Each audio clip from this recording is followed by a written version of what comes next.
Hello viewers, কেমন আছেন সবাই?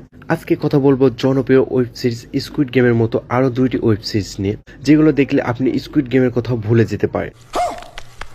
হ্যাঁ, সিরিয়াসলি ভুলে যেতে পারেন, কারণ সিরিজগুলোর মধ্যে রয়েছে গেম যেগুলোতে এলিমিনেট হয়ে গেলে মেরে ফেলা দেওয়া হয় স্কুইড গেমের মতোই। তো আমি যে 2টি সিরিজের কথা বলতে যাচ্ছি, হয়তোবা আপনি অলরেডি দেখেও ফেলেছেন। তবে আপনি অলরেডি যদি দেখে ফেলেন 2টি সিরিজই, তাহলে অবশ্যই কমেন্টে বলে যাবেন কেমন লেগেছে। তো আমি 2 নম্বরে রেখেছি দ্য 8 শো সিরিজটিকে, যেটার মধ্যে আমরা দেখতে পাই 8 জন এমন মানুষ যাদের ব্যাংকে অনেক ঋণ, সেম স্কুইড গেমের মতোই। তারা সেই ঋণ শোধ না করতে পারে, সুসাইড করতে যায়।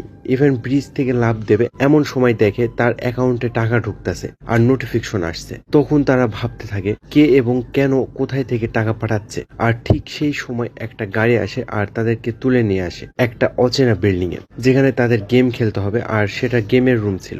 আর গেমটি খেললে তারা অনেক টাকা পাবে। আর গেমের অনেক রুলসও রয়েছে যেগুলো আপনাকে আরো বেশি এন্টারটেনমেন্ট করবে আর আপনাকে একটু বোর করবে না। তো সিরিজটি সম্পর্কে বেশি কিছু বললাম না। যদি বিস্তারিত বা এক্সপ্লেন ভিডিও চান তাহলে অবশ্যই কমেন্ট করে যাবেন, তাহলে আমি এক্সপ্লেন ভিডিও তৈরি করব। তো নাম্বার 1-এ রয়েছে অ্যালিস ইন বর্ডারল্যান্ড। ভাইরে ভাই, কি সিরিজ, লিটারালি অসাধারণ। আপনি যদি জাস্ট একটা এপিসোডও ভুল করে দেখেন না, তাহলে আপনি আটকা পড়ে যাবেন মায়াজালে। সিরিজটির মধ্যে রয়েছে অনেক গেম যেগুলো খেলে তাদের জীবন বাঁচাতে হবে, আর গেম না খেললে তাদেরকে মেরে ফেলে দেওয়া হবে। তবে সিরিজটি অনেকটা রহস্যময়, যেটা আপনি শেষ পর্যন্ত না দেখলে বুঝতে পারবেন না। তবে সিরিয়াসলি বলছি, সিরিজটি আপনাকে অনেক বেশি মজা দিবে, আর সিরিজটির প্রত্যেকটা গেম আপনাকে বেঁধে রাখবে। তো আজকের মতো ভিডিওটি এ পর্যন্তই। সবাই ভালো থাকবেন, সুস্থ থাকবেন। ধন্যবাদ।